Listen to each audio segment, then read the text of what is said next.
जोरदार टाळ्यांनी स्वागत करूयात. मोदी भारत माता की जय. भारतीय जनता पार्टीचा महायुतीचा मन की बातच्या माध्यमातून प्रत्येक भारतीयाच्या मनाचा ठाव घेणारे, पवित्र चारित्र्य, संवेदनशील मन आणि करारी बाणा असणारे, जिनका नाम ही काफी है, जो मनुष्यों के नेता है, नरों में सर्वोत्तम है, श्रेष्ठ है, सम्मोहित करने वाले, दिलों पर राज करने वाले, अर्थात हमारे लाडले सम्माननीय प्रधानमंत्री जी श्रीमान नरेंद्र मोदी जी.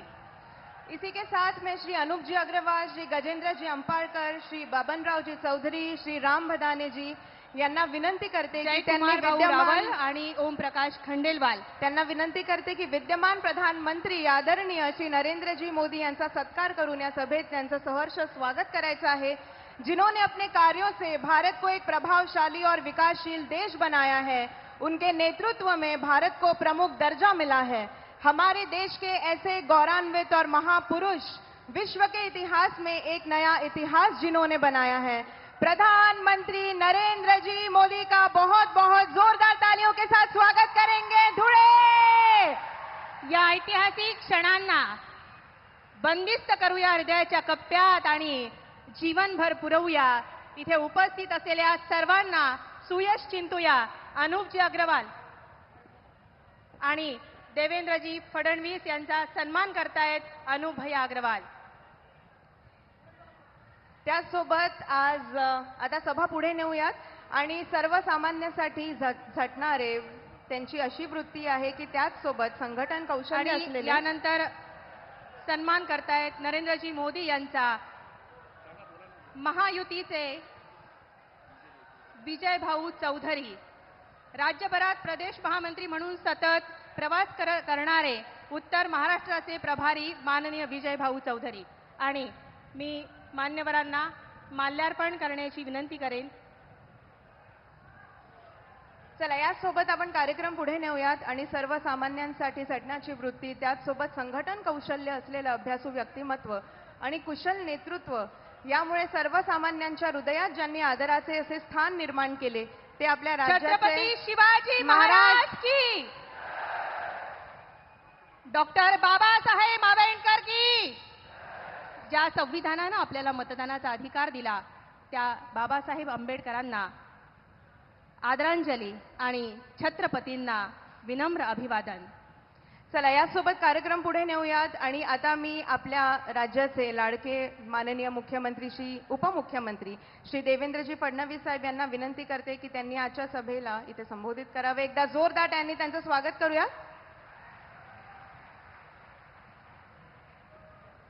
भारत माता की, छत्रपती शिवाजी महाराज की, धर्मवीर छत्रपती संभाजी महाराज की, जय भवानी, जय भवानी. हिंदवी स्वराज्याचे सरसंस्थापक छत्रपती शिवरायांना मानाचा मुजरा करतो. भारतीय राज्यघटनेचे शिल्पकार भारतरत्न डॉक्टर बाबासाहेब आंबेडकर यांना मानवंदना अर्पित करतो आणि धुळे जिल्ह्याच्या वतीनं अखिल विश्वातील सर्वाधिक लोकप्रिय नेते आणि आपल्या सर्वांचे लाडके प्रधानमंत्री माननीय नरेंद्र मोदीजी यांचं मनापासून स्वागत करतो. मंचावर उपस्थित केंद्रीय राज्यमंत्री प्रतापराव जाधवजी, रक्षाताई खडसे, दादाजी भुसे, त्याचप्रमाणे अनिल पाटीलजी, सुभाष भामरेजी, स्मिताताई वाघ, आपले उमेदवार जयकुमार रावलजी, अनूप अग्रवालजी, राम भदानेजी, मंजुळाताई गावित, काशीराम पावराजी, अमरीश पटेलजी, राजवर्धन कदमबांडेजी, विजय चौधरीजी, धरतीताई देवरे, गजेंद्र अंपळकर, मंचावरील सर्व मान्यवर आणि या ठिकाणी उपस्थित माझ्या सर्व लाडक्या बहिणींनो आणि तितक्याच लाडक्या भावांनो, आज मला या गोष्टीचा मनापासून आनंद आहे.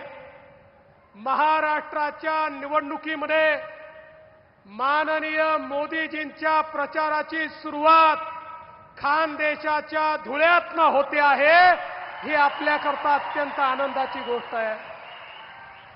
आणि ही सुरुवात धुळ्यातनं याकरता केली की माननीय मोदीजींच्या नेतृत्वामध्ये गेल्या 10 वर्षात जे काम झालेलं आहे त्यामुळे पुढच्या 5 वर्षामध्ये आमचा धुळे जिल्हा हा महाराष्ट्रातला नंबर 1चा जिल्हा होणार आहे. आज आपण पाहतोय ज्या प्रकारे सुलवाडे जामफळच्या माध्यमातनं या जिल्ह्याच्या प्रत्येक शेतीला पाणी जात आहे. शेतकऱ्यांच्या बांधापर्यंत पाणी पोचवण्याचं काम माननीय मोदीजींच्या आशीर्वादाने या धुळे जिल्ह्यामध्ये होत आहे. आणि दुसरीकडे अक्कलपाडा धरणाची उंची वाढवून त्या ठिकाणी आमच्या धुळे शहराला पिण्याच्या पाण्याची त्या ठिकाणी कधीच टंचाई भासणार नाही अशा प्रकारचं काम होताना आपल्याला पाहायला मिळत आहे. माननीय मोदीजींच्या नेतृत्वामध्ये मनमाड इंदोर रेल्वेच्या माध्यमातून एक अशा प्रकारचं सेंटर आता धुळ्यामध्ये तयार होत आहे की या ठिकाणी Mumbai industrial corridor, Nardana MIDC, Dhule Manmad railway या सगळ्या लोकांचं एकत्रित जर विचार केला तर महाराष्ट्राचं पुढचं इंडस्ट्री आणि लॉजिस्टिक्सचं सेंटर कुठलं असेल तर ते हा धुळे जिल्हा असेल. अशा प्रकारची अवस्था आपल्याला पाहायला मिळते आहे. मोदीजींनी 6 राष्ट्रीय महामार्ग या धुळ्याला दिले आणि म्हणून ज्या धुळ्याला मोदीजींनी नंबर 1 करण्याचा चंग ठेवला त्याच धुळ्यापासनं मोदीजींच्या सभेची सुरुवात आपण या ठिकाणी केली आहे. आणि मला विश्वास आहे, सांगू ना मोदीजींना, या धुळे जिल्ह्यात आपण 100% रिझल्ट देणार आणि 5ही जागा आपल्या महायुतीच्या या ठिकाणी निवडून येणार. बंधू भगिनींनो, तुमच्या आशीर्वादानं राज्यामध्ये एकनाथराव शिंदेजींच्या नेतृत्वातलं आपलं सरकार आज एकीकडे लाडक्या बहिणींना मदत करताय. लाडक्या बहिणींना 1500 रुपये त्या ठिकाणी देत आहे. आमच्या मुलींना मोफत शिक्षण देत आहे. आमच्या महिलांना STचा प्रवास मोफत देत आहे. त्या ठिकाणी वेगवेगळ्या प्रकारच्या योजना करताय. मोदीजींच्या नेतृत्वात लखपती दीदी तयार करताय. आणि दुसरीकडे शेतकऱ्यांच्या पाठी उभी असलेलं आपलं सरकार 1 रुपयामध्ये 8000 कोटी रुपयाचा पीक विमा देत आहे. आणि त्यासोबत आमच्या शेतकऱ्यांचं वीज बिल पूर्णपणे माफ करून शेतकऱ्यांना वीज बिलातनं मुक्ती देण्याचं काम हे आपल्या सरकारने केलं आहे. आणि चिंता करू नका, पुढचे 5 वर्ष माझ्या शेतकऱ्यांना वीज बिलातनं मुक्ती ही आपल्या सरकारने दिलेली आहे.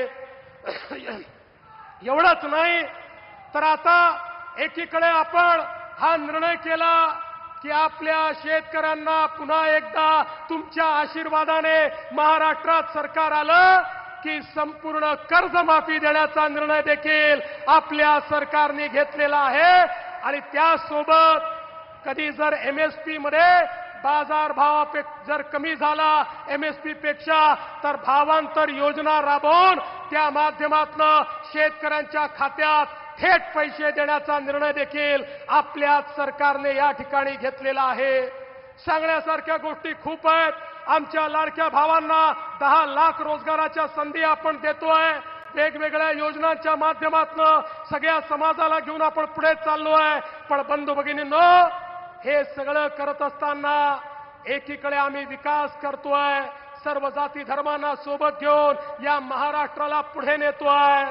पण दुसरीकडे आमच्या विकासाला उत्तर देता येत नाही म्हणून आमच्या विरोधकांनी लोकसभेपासनं एक नवीन स्ट्रॅटेजी आखली आणि या धुळ्यामध्ये ते वोट जिहाद करतायत. वोट जिहाद. अरे आमच्या धुळ्याच्या लोकसभेमध्ये आम्ही 1,90,000 मतांनी 5 मतदारसंघात पुढे गेलो. एकट्या मालेगाव सेंट्रलच्या आणि या धुळ्यातल्या वोट जिहादमुळे 4000 मतांनी आम्हाला पराजित व्हावं लागलं. आता मी तुम्हाला विनंती करण्याकरता आलोय. आता जागे झालो नाही तर नेहमी करता झोपावं लागेल. ही निवडणूक जागा होण्याची निवडणूक आहे. ही निवडणूक वोट जिहादचं उत्तर एकत्रितपणे मतदान करण्याची निवडणूक आहे. आणि म्हणून या निवडणुकीमध्ये आपले 5ही उमेदवार या ठिकाणी निवडून आणा एवढीच विनंती करतो आणि माझं बोलणं संपवतो. धन्यवाद. जय हिंद, जय महाराष्ट्र. धन्यवाद सर.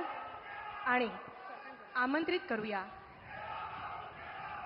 विचारामृतात न्हावून निघूया अलौकिक तेजाने झळाळणारे, समृद्ध वाणीचे धनी असणारे, आपल्या धीर गंभीर आवाजाने सर्वांच्या हृदयाचा ठाव घेणारे, ज्यांच्या नजरेत विश्वसनीय प्रेम आहे, जे दृढ निश्चयी आहेत, जे सहनशील आहेत, सनातन धर्माचे आधारस्तंभ, श्रीमंत योगी, देशाचे नवयुग प्रवर्तक, दैवी युग पुरुष, हमारे देश के सम्माननीय प्रधानमंत्री विकास पुरुष श्री नरेंद्र जी दामोदर दास मोदी जी.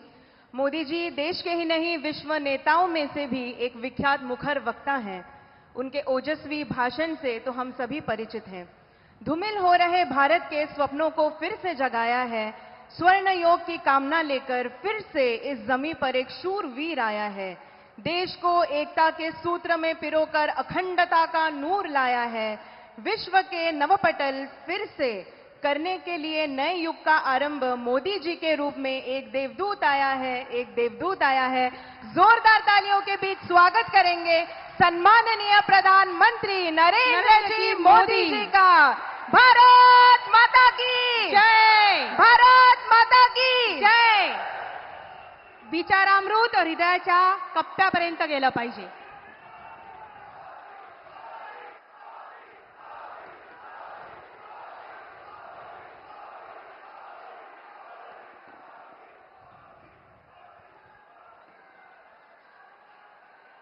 भारत माता की, भारत माता की. माता एकवेरा देवी आणि यहां मोगी माता चरणी मी कोटी कोटी नमन करतो. धुळ्यातील सर्वांना राम राम.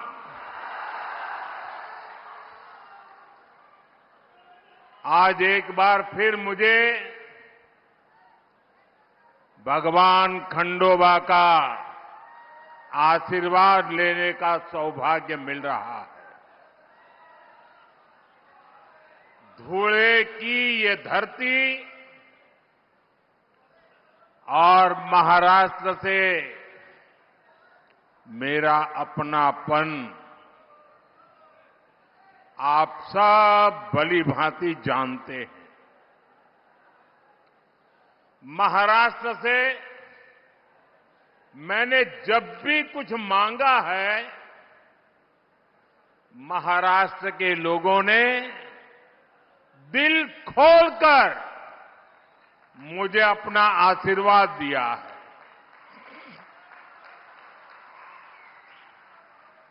– 2014 के विधानसभा चुनाव में मैं आपके बीच धुळे आया था. मैंने आपसे महाराष्ट्र में बीजेपी सरकार के लिए आग्रह किया था. आपने महाराष्ट्र में 15 साल के सियासी कुचक्र को तोड़कर बीजेपी को अभूतपूर्व जीत दिलाई थी.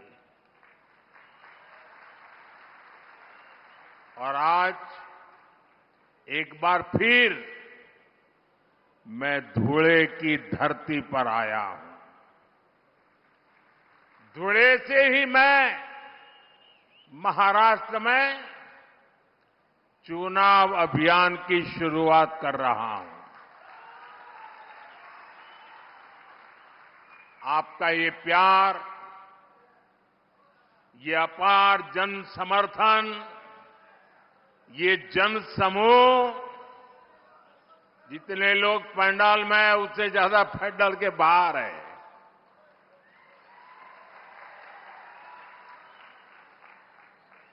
उधर तो उनको पर्दे भी खोल देने पड़े। ये जन समूह, ये उत्साह, ये उमंग वाकई अभिभूत कर देता है।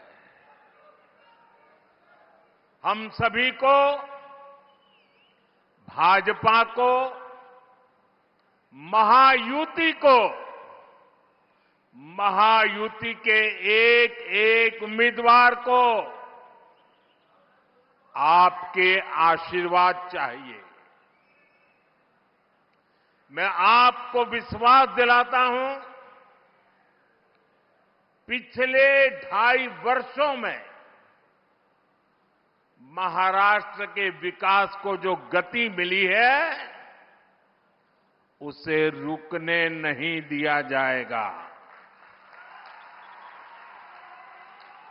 अगले 5 वर्ष महाराष्ट्र की प्रगति को एक नई ऊंचाई पर ले जाएंगे। महाराष्ट्र को जो सुशासन चाहिए, वो सिर्फ महायुति की सरकार ही दे सकती है। और उधर देखिए, महाअगाड़ी की गाड़ी में वैसे भी ना पहिए हैं, ना ब्रेक है, और ड्राइवर की सीट पर बैठने के लिए भी झगड़ा हो रहा है। और चारों तरफ से भांति भांति के हॉर्न सुनाई दे रहे हैं। साथियों, राजनीति में आने पर हर किसी का अपना एक लक्ष्य होता है। हम जैसे लोग जनता को ईश्वर का रूप मानते हैं, जनता की सेवा के लिए राजनीति में आए हैं।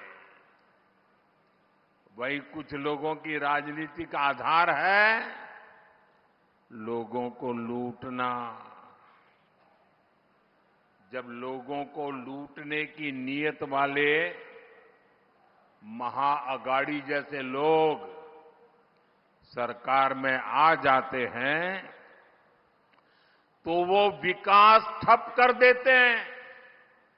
हर योजना में भ्रष्टाचार करते हैं। आपने महाअगाड़ी वालों के धोखे से बनी सरकार के 2.5 साल देखे हैं। इन लोगों ने पहले सरकार लूटी और फिर महाराष्ट्र के आप लोगों को भी लूटने में वो लग गए थे। इन लोगों ने मेट्रो परियोजनाओं को ठप कर दिया, वाढवण पोर्ट के काम में अड़ंगा लगा दिया, समृद्धि महामार्ग बनने में रुकावटें पैदा की। अगाड़ी वालों ने हर उस योजना पर रोक लगा दी जिसे महाराष्ट्र के लोगों का भविष्य निश्चित उज्जवल होने वाला था। साथियों, ये हालत तब बदले जब आपके आशीर्वाद से यहां महायुति की सरकार बनी। महायुति के 2.5 वर्षों में महाराष्ट्र ने विकास के नए रिकॉर्ड बनाए। शिंदे जी की कमान में 2.5 वर्षों में महाराष्ट्र को उसका गौरव वापस मिला है। विकास का भरोसा वापस मिला है। और इसलिए मैं महाराष्ट्र के मतदाताओं से आग्रहपूर्वक कहूंगा, आप सबको याद रखना है, भाजपा महायुती आहे तर गती आहे, महाराष्ट्राची प्रगती आहे। साथियों, मैं आज महायुति को बहुत बहुत बधाई देना चाहता हूं। महायुति ने महाराष्ट्र को नई समृद्धि देने वाला वचननामा जारी किया है। महायुति के 10 संकल्पों की बहुत चर्चा हो रही है। शिंदे जी, मेरे मित्र देवेंद्र फडणवीस जी और अजित पवार जी ने जनता के सुझावों से ये शानदार वचननामा तैयार किया है। महायुतीचा वचननामा विकासाची वाढेल गती, महाराष्ट्राची होणार हमखास प्रगती। महायुति के इस वचननामे में, इस घोषणा पत्र में हर वर्ग की आर्थिक प्रगति की योजना है, समानता का भाव है,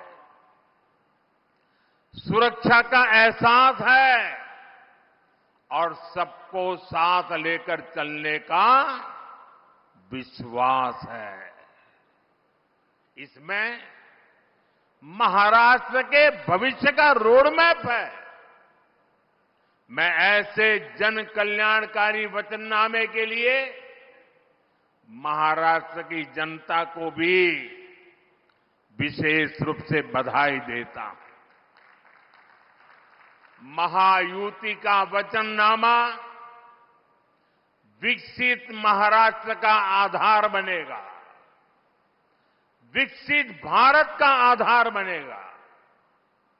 साथियों, यहां इतनी बड़ी संख्या में हमारी माताएं, बहनें, बेटियां आई है, दूर दूर तक मैं देख रहा हूं। विकसित महाराष्ट्र, विकसित भारत के लिए हमारी बहनों, बेटियों का जीवन आसान बनाना, उन्हें सशक्त करना बहुत जरूरी है।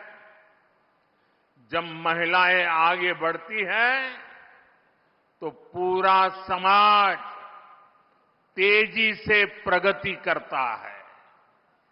इसलिए पिछले 10 वर्षों में केंद्र सरकार ने महिलाओं को केंद्र में रखकर अनेक बड़े बड़े फैसले लिए हैं।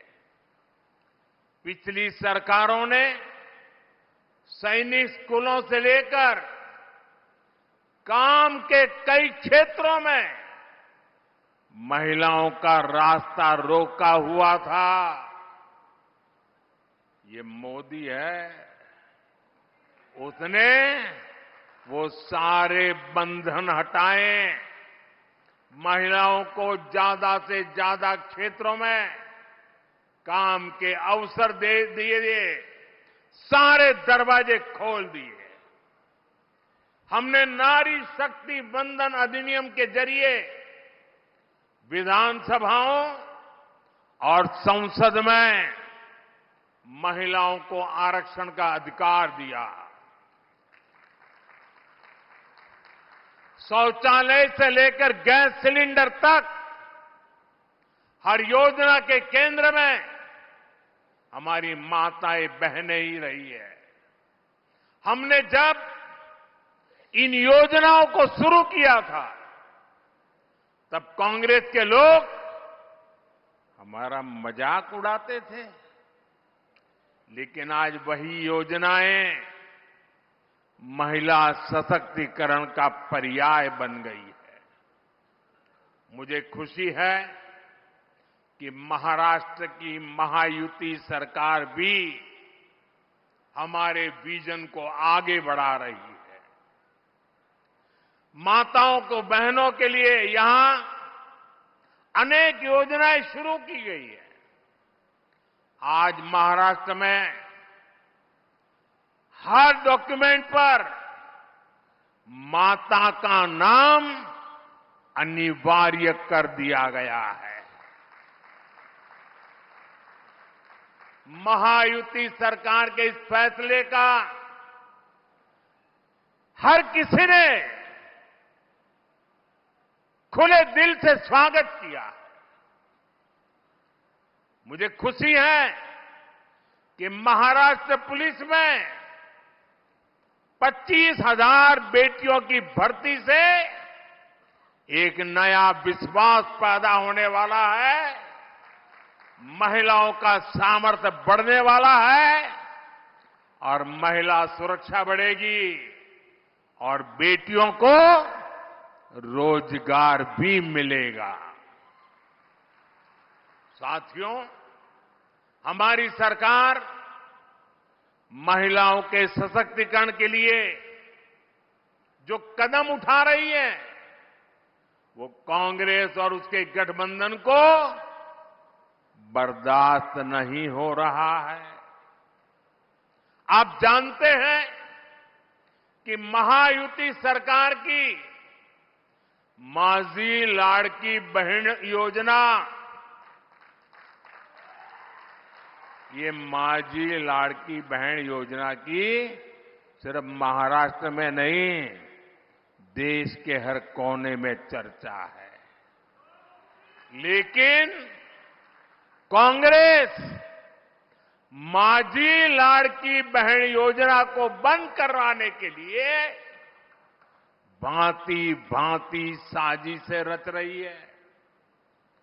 कांग्रेस के इकोसिस्टम वाले लोग इस योजना के खिलाफ कोर्ट तक पहुंच गए हैं।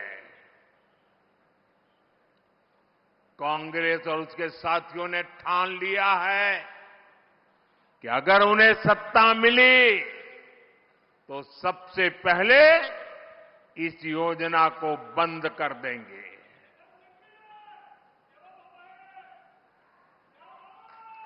मैं जरा आपसे पूछना चाहता हूं, क्या महिलाओं के लिए ये योजना चलनी चाहिए कि नहीं चलनी चाहिए? महिलाओं को लाभ मिलना चाहिए कि नहीं मिलना चाहिए? महिलाओं को आगे बढ़ाने की योजनाएं चलनी चाहिए कि नहीं चलनी चाहिए? और इसलिए महाराष्ट्र के हर महिला को इन अगाड़ी वालों से सतर्क रहना है। ये लोग कभी नारी शक्ति को सशक्त होते नहीं देख सकते। पूरा महाराष्ट्र देख रहा है कांग्रेस और अगाड़ी वाले लोग अब महिलाओं को किस तरह गाली देने पर उतर आए हैं। कैसी कैसी अभद्र भाषा, कैसे कैसे कमेंट, महिलाओं को नीचा दिखाने की कोशिश। महाराष्ट्र की कोई माता बहन कभी भी अघाड़ी वालों के इस कृत्य को माफ नहीं कर सकती। साथियों, भाषा भी और मातृभाषा तो एक तरह से हमारी मां होती है। मुझे गर्व है कि हमारी सरकार ने मराठी भाषा को अभिजात भाषा का दर्जा दिया है।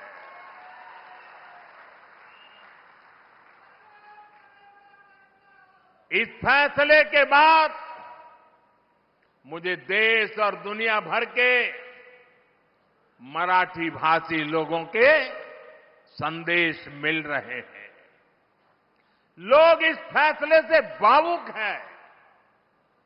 ये उनका वर्षों पुराना सपना था, जिसे हमारी सरकार ने पूरा किया है।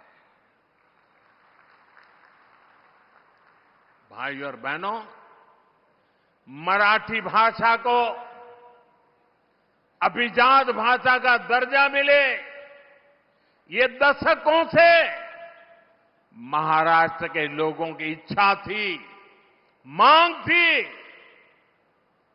कांग्रेस पार्टी ने महाराष्ट्र में भी राज किया है, केंद्र में भी राज किया है और केंद्र में महाराष्ट्र में एक साथ भी राज किया है, सरकारें चलाई।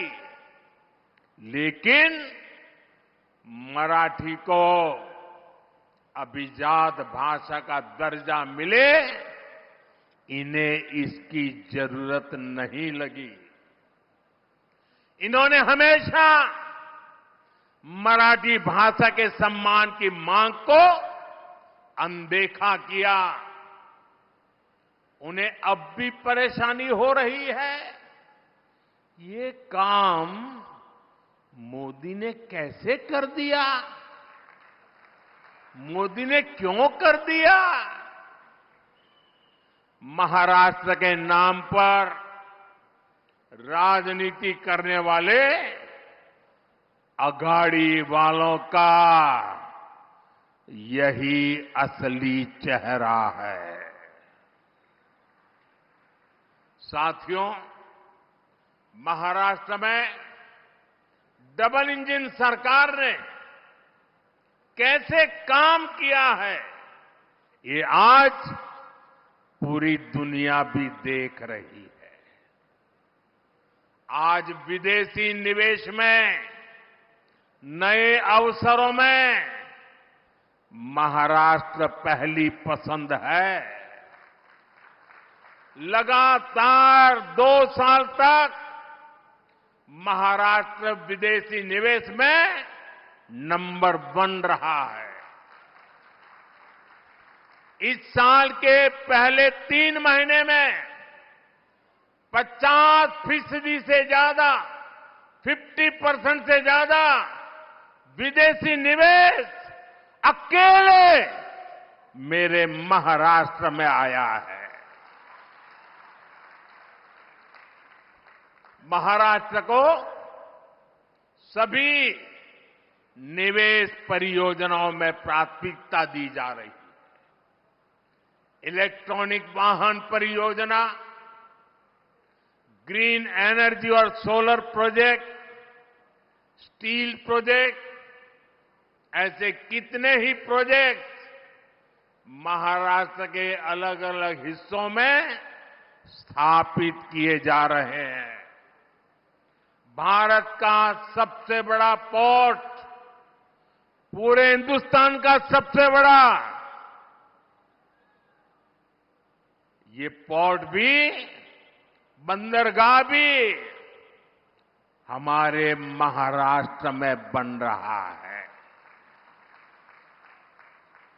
इंफ्रास्ट्रक्चर के बड़े प्रोजेक्ट से महाराष्ट्र में नए अवसर तैयार हो रहे हैं।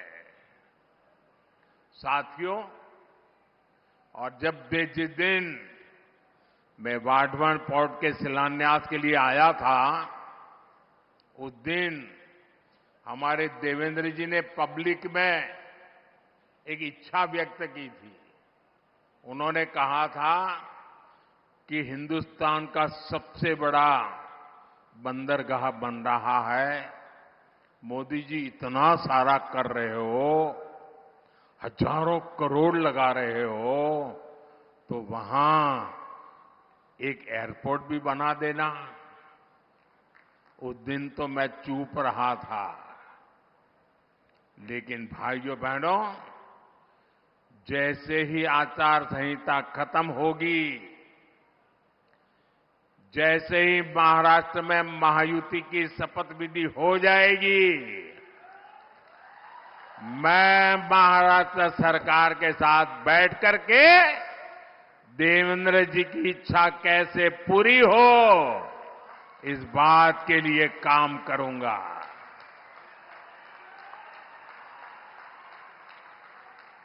साथियों, हमारा ये धुले का क्षेत्र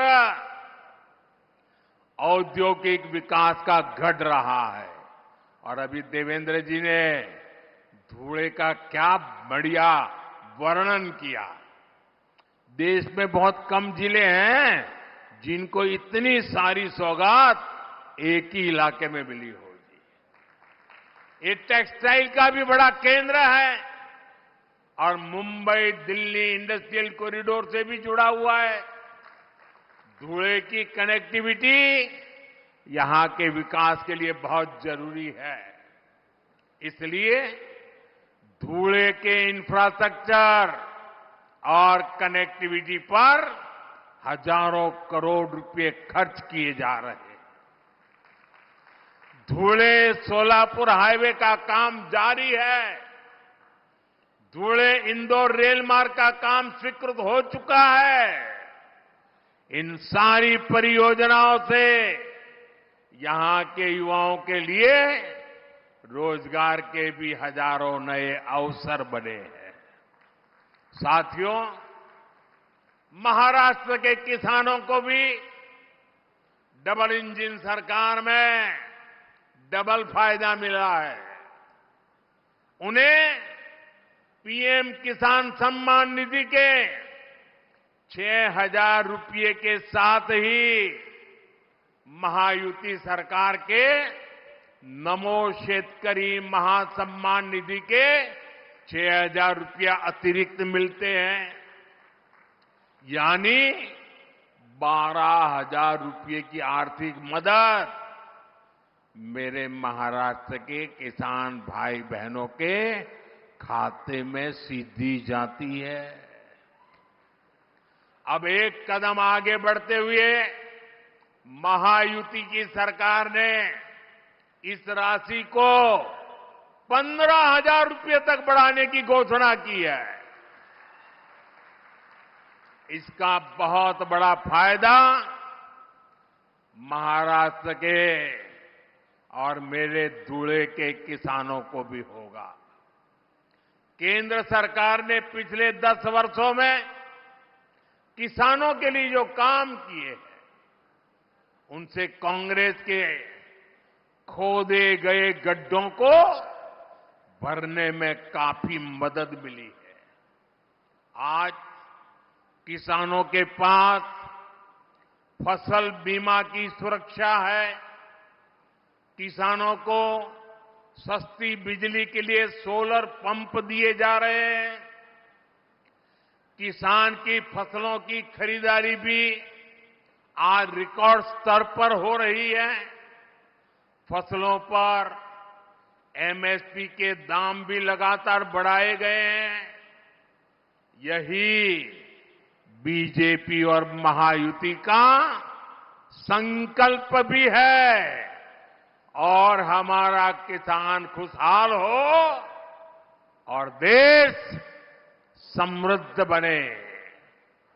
साथियों, यहां धुले और आसपास के क्षेत्र में बड़ी संख्या में मेरे आदिवासी भाई बहन रहते हैं। सूरत के तो हम पास पड़ते हैं जी, आपके बिल्कुल एकदम सीधे पड़ोसी है और इसलिए मैं इस इलाके से भी काफी परिचित रहा। बीजेपी ने हमेशा सबका साथ सबका विकास की नीयत से काम किया है। इस संकल्प का प्रमुख हिस्सा हमारा आदिवासी समाज भी है। ये वो समाज है जिनका देश की आजादी में, देश के विकास में महत्वपूर्ण योगदान रहा है। लेकिन कांग्रेस और उसके साथियों ने कभी आदिवासी गौरव, आदिवासी स्वाभिमान पर ध्यान नहीं दिया। आदिवासी विरासत को न्याय मिले, आदिवासी युवाओं को बेहतर भविष्य मिले, क्या ये आपका अधिकार नहीं था? लेकिन इस काम में दशकों लग गए। जब अटल बिहारी वाजपेयी जी के नेतृत्व में बीजेपी की सरकार आई, तब अलग आदिवासी मंत्रालय बना। तब पहली बार आदिवासी हितों को, इस समाज की अपेक्षाओं को महत्व मिला। हमारी सरकार ने भगवान बिरसा मुंडा की जयंती पर जनजातीय गौरव दिवस की शुरुआत की है। इसका मकसद यही है कि आदिवासी परंपरा को पहचान मिले। इस बार 15 नवंबर से अगले 1 वर्ष तक हम भगवान बिरसा मुंडा की 150वीं जन्म जयंती मनाएंगे। हमारी सरकार देश भर में एकलव्य आवासीय विद्यालय भी बना रही है। इन विद्यालयों में हमारे आदिवासी बेटे बेटियां पढ़ रहे हैं। हमने जल, जंगल, जमीन का हक सुरक्षित किया। वन उपज का लाभ आदिवासी समाज को मिले, इसके लिए हमने इस समाज को उसके अधिकार दिए। बीजेपी के ही प्रयासों से पहली बार एक आदिवासी महिला द्रौपदी मुर्मू जी देश की पहली आदिवासी राष्ट्रपति बनी। और पूरे देश ने देखा है कि कैसे कांग्रेस और उसके साथियों ने द्रौपदी मुर्मू जी को हराने के लिए पूरी शक्ति लगा दी थी। आए दिन ये लोग द्रौपदी जी का अपमान करते हैं और ये इनकी पुरानी आदत है। बाबा साहब आंबेडकर को हराने के लिए नेहरू समेत ने ताकत लगा दी थी। आज से 25-30 साल पहले बाबा साहब आंबेडकर को नीचा दिखाना ये कांग्रेस का रोज का काम था और वैसा ही उन्होंने द्रौपदी मुर्मू जी के साथ किया। साथियों, आज मैं आपको और पूरे देश को कांग्रेस और उसके साथियों की एक बहुत खतरनाक साजिश से आगाह करने के लिए आया हूं और इस आदिवासी क्षेत्र में आया हूं तब मेरा ये कर्तव्य बनता है इस खतरनाक खेल से मैं महाराष्ट्र को, देश को, मेरे आदिवासी भाई बहनों को सजग करूं। कांग्रेस द्वारा एक जाति को दूसरी जाति से लड़ाने का खतरनाक खेल खेला जा रहा है और ये खेल इसलिए खेला जा रहा है क्योंकि कांग्रेस कभी दलितों, पिछड़ों, आदिवासियों को आगे बढ़ते नहीं देख सकती। यही कांग्रेस का इतिहास है। आजादी के समय हमारे बाबा साहब आंबेडकर ने बहुत कोशिश की थी कि शोषितों, वंचितों को आरक्षण मिले, लेकिन नेहरू जी अड़े हुए थे कि किसी भी कीमत पर दलितों, पिछड़ों, आदिवासियों को आरक्षण नहीं दिया जाएगा। बहुत मुश्किल से बाबा साहब दलितों और आदिवासियों के लिए आरक्षण का प्रावधान करा पाए उनको लड़ाई लड़नी पड़ी। नेहरू जी के बाद इंदिरा जी आई, उन्होंने भी आरक्षण के खिलाफ ऐसा ही रवैया जारी रखा। उनका भी मकसद यही था कि किसी भी कीमत पर एससी, एसटी, ओबीसी को प्रतिनिधित्व न मिल पाए। ये लोग चाहते थे कि एससी, एसटी, ओबीसी हमेशा कमजोर रहे। इंदिरा जी के बाद राजीव गांधी आए, उनकी भी सोच और अप्रोच अपने खानदान से अलग नहीं थी। राजीव गांधी ने भी ओबीसी आरक्षण का खुल करके विरोध किया था। ये लोग जानते थे कि एससी, एसटी, ओबीसी अगर ये समाज मजबूत हो गया तो उनकी राजनीति की दुकान का शटर गिर जाएगा। राजीव गांधी के बाद अब इस परिवार की चौथी पीढ़ी इस खतरनाक भावना के साथ उनके युवराज काम कर रहे हैं। कांग्रेस का एकमात्र एजेंडा है किसी भी तरह एससी समाज की एकता को तोड़ो, एसटी समाज की एकता को तोड़ो, ओबीसी समाज की एकता को चकनाचूर कर दें। कांग्रेस चाहती है कि एससी समाज अलग अलग जातियों में बिखरा रहे ताकि एससी समाज की सामूहिक शक्ति कमजोर पड़ जाए। कांग्रेस चाहती है कि ओबीसी समाज भी अलग अलग जातियों में बटा रहे ताकि ओबीसी के तौर पर उनकी जो एकजुटता की पहचान बनी है, ये ओबीसी अगर ओबीसी रहे तो उनकी ताकत बढ़ जाएगी। ये ताकत न बढ़े इसलिए ओबीसी समाज को भी जातियों में बिखेर दो। इसलिए वो ओबीसी को भी अलग अलग जातियों में बांटने का खेल कर रही है।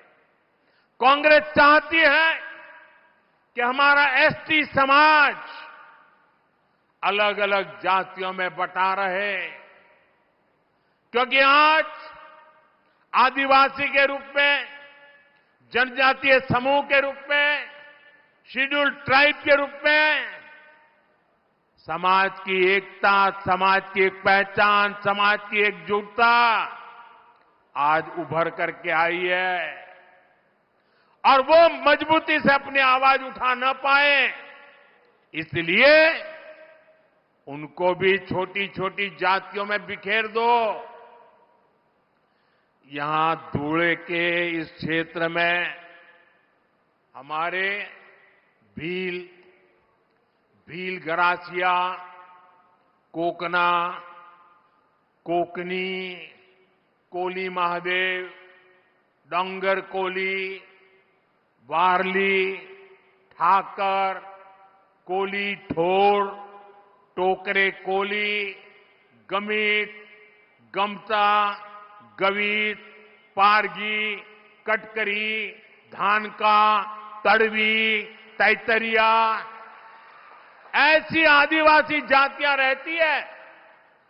कांग्रेस भीलों को कोकना से लड़ाना चाहती है, कांग्रेस भील गरासिया को कोकनी से लड़ाना चाहती है, कांग्रेस कोली महादेव आदिवासी जाति को डोंगर कोली से लड़ाना चाहती है, कांग्रेस वारली आदिवासी जनजाति को ठाकर आदिवासी जनजाति से लड़ाना चाहती है, कांग्रेस कोली ढोर को टोकरे कोली से लड़ाना चाहती है, कांग्रेस गणित को गमता से लड़ाना चाहती है, कांग्रेस गणित को पारधी से लड़ाना चाहती है, कांग्रेस कटकरी को धानका से और तड़वी को तैतरिया से लड़ाना चाहती है। साथियों, आदिवासी की पहचान, जनजातीय समाज की पहचान, शेड्यूल्ड ट्राइब की एकता, इसको तोड़ने में कांग्रेस लगी हुई है। आदिवासी जातियों की एकजुटता कांग्रेस को फूटी आंख नहीं सुहाती। कांग्रेस का एजेंडा है कि देश भर की आदिवासी जातियां आपस में लड़ती रहे, उनकी सामूहिक आदिवासी ताकत खत्म हो जाए। कांग्रेस ने जब धर्म के नाम पर ऐसे ही साजिशें रची थी तो देश का बंटवारा हो गया था। अब कांग्रेस एससी, एसटी, ओबीसी समाज की एक जाति को दूसरे के खिलाफ खड़ा कर रही है। भारत के खिलाफ इससे बड़ी साजिश कोई और नहीं हो सकती। आप मुझे बताइए, आदिवासी जब एकजुट रहेगा तो उसकी ताकत बढ़ेगी कि नहीं बढ़ेगी? ताकत बढ़ेगी कि नहीं बढ़ेगी? अलग अलग जातियों में टूटने से आप सोचिए कमजोर हो जाएंगे कि नहीं हो जाएंगे।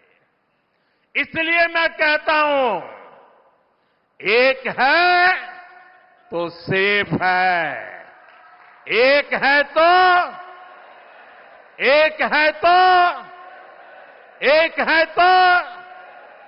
हमें एकजुट रहकर कांग्रेस के खतरनाक खेल को नाकाम करना है और विकास के रास्ते पर आगे बढ़ते रहना है।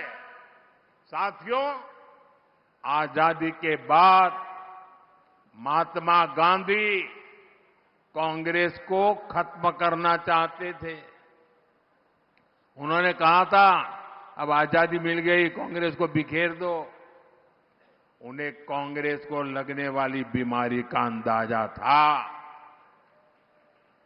जहां विभाजन की आग है, वहां जड़ में कांग्रेस का देश विरोधी राग है। कांग्रेस हमेशा देश को तोड़ने वाले षड्यंत्रों का हिस्सा रही है। इसका एक बड़ा उदाहरण है जम्मू कश्मीर। कांग्रेस ने कश्मीर को आर्टिकल 370 के जरिए देश की मुख्य धारा से अलग किया। कांग्रेस ने कश्मीर में बाबा साहब आंबेडकर का संविधान 75 साल तक लागू नहीं होने दिया। ये कांग्रेस वालों को जवाब देना पड़ेगा।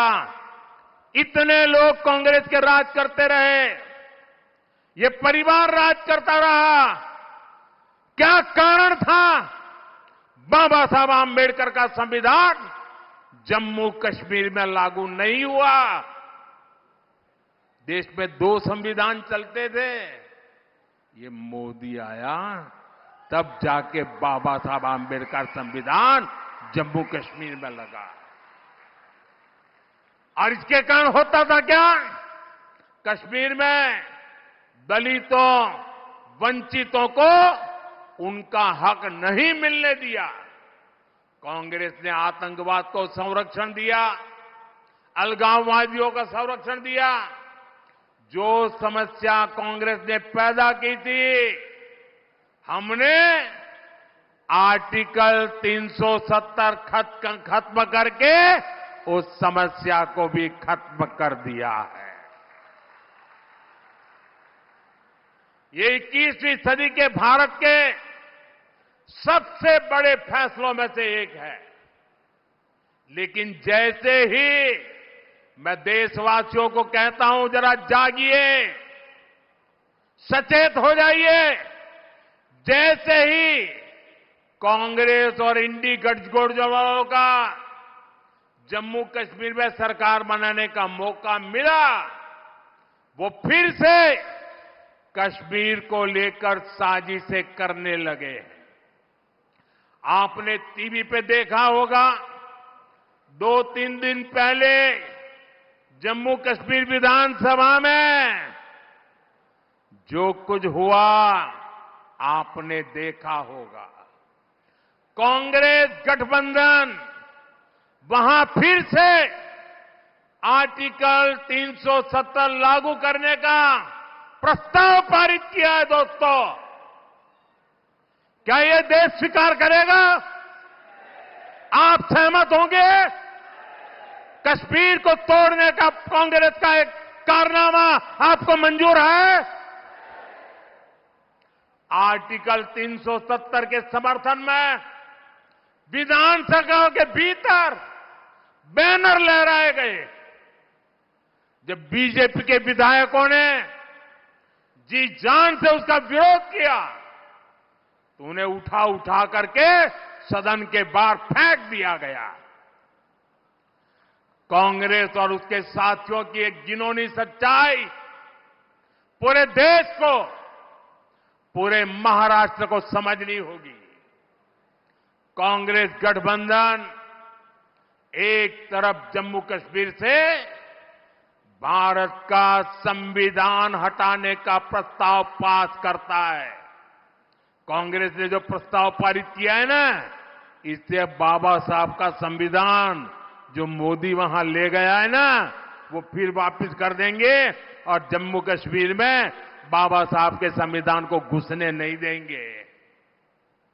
और दूसरी तरफ यही कांग्रेस, उनका गठबंधन यहां महाराष्ट्र में आकर संविधान की झूठी किताब लहराता है, कोरे कागज वाली।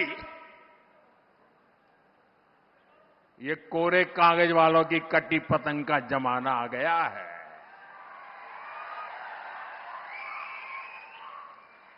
कांग्रेस गठबंधन एक तरफ जम्मू कश्मीर में दलितों को मिला अधिकार छीनने का प्रस्ताव पास करता है, वहीं दूसरी तरफ महाराष्ट्र में दलितों के अधिकार के नाम पर झूठ फैलाना, गुमराह करना, उनको भड़काने का काम कर रही है। कांग्रेस गठबंधन एक तरफ कश्मीर में आदिवासियों के अधिकार छीनने का ऐलान करता है, वहीं दूसरी तरफ महाराष्ट्र में आकर ये लोग आदिवासियों की आंख में धूल झोंकने का पाप कर रहे हैं, अधिकारों के झूठे नारे लगा रहे हैं। आजादी के 75 साल बाद जम्मू कश्मीर में बाबा साहब का संविधान लागू हुआ है, लेकिन ये कांग्रेस और उसके साथियों को ये बर्दाश्त नहीं हो रहा है। मैं कांग्रेस और यहां अगाड़ी वाले लोगों से कहना चाहता हूं, पाकिस्तान के एजेंडे को देश में बढ़ावा देने की कोशिश मत करो। कश्मीर को लेकर अलगाववादियों की भाषा मत बोलो। याद रखो, तुम्हारे ये मंसूबे कामयाब नहीं होंगे। और जब तक मोदी पर जनता जनार्दन का आशीर्वाद है, कांग्रेस वाले तुम कश्मीर में कुछ नहीं कर पाओगे। कश्मीर में अब केवल और केवल बाबा साहब आंबेडकर का संविधान ही चलेगा। ये मोदी का फैसला है।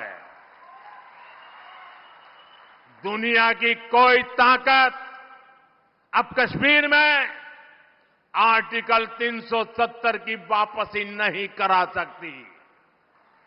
साथियों, महाराष्ट्र आर्थिक प्रगति के रास्ते पर तेजी से आगे बढ़ रहा है। महायुति की सरकार हर वर्ग के विकास को लेकर प्रतिबद्ध है। आज प्रदेश में इंफ्रास्ट्रक्चर के जो काम हो रहे हैं, जन कल्याण की जो योजनाएं चल रही है, महिलाओं, युवाओं, आदिवासियों के हित को प्राथमिकता दी जा रही है, उन पर रुकावट नहीं आने देनी है, रोक नहीं होने देनी है, गति को धीमे नहीं होने देना है। इसलिए आप सभी को महायुति के पक्ष में मजबूती से खड़े रहना है। मैं विश्वास के साथ कह सकता हूं कि महायुति आपके परिवार, आपके बच्चों के भविष्य के लिए काम करती रहेगी। आप सभी इतनी बड़ी संख्या में हमें अपना आशीर्वाद देने आए। मैं सभी जो उम्मीदवार हैं इस बार, उनसे आग्रह करता हूं जरा आगे आ जाए। जो चुनाव लड़ रहे हैं, जो उम्मीदवार हैं, देवेंद्र जी आप भी चुनाव लड़ रहे हैं।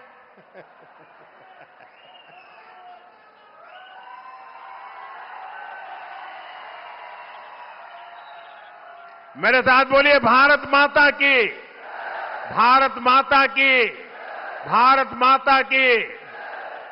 आप लोग जरा वहां रुकिए।